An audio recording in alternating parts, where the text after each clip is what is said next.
alaykum, hurmatli meni kuzatadiganlar.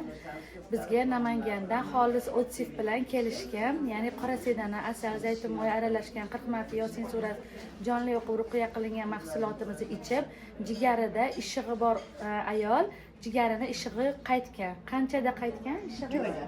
2 oyda jigarlarini ishig'i qaytgan va qo'lim ishardi dedilar. Qo'lim ishig'i ham qaytgan dedilar. Yana qanaqa kasallar yo'qmi? Tetiklanishdi, ancha quvvatga kirdim.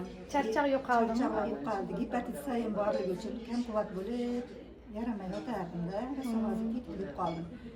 Davolanganim yo'q bu yil masalan. Bu yil har yilda davolanib turardim. Bu yil shuni ichganim uchun davolanmadim. Banzada yotmadim.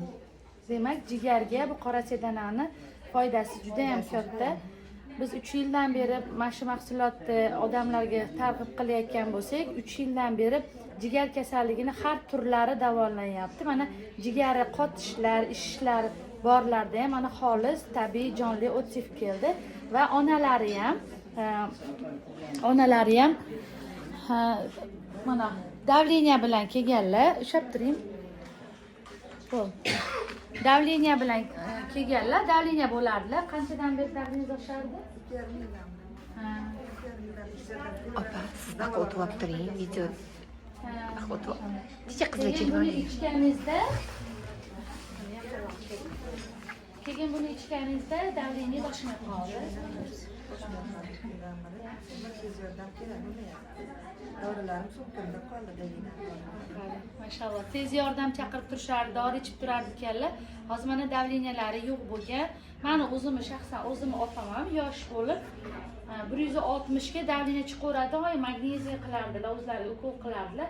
Shu qora sedanani ichib davleniya bo'lmay qolganlar. 2,5 yildan beri birga ishlaymiz. Bir marta ham davleniya chiqmaydilar. Ammo har kuni sedana ichib yuradilar. Undan tashqari hayz sikli buzilganlar tuzalyapti. Jigar kasalligining har turlari tuzalyapti.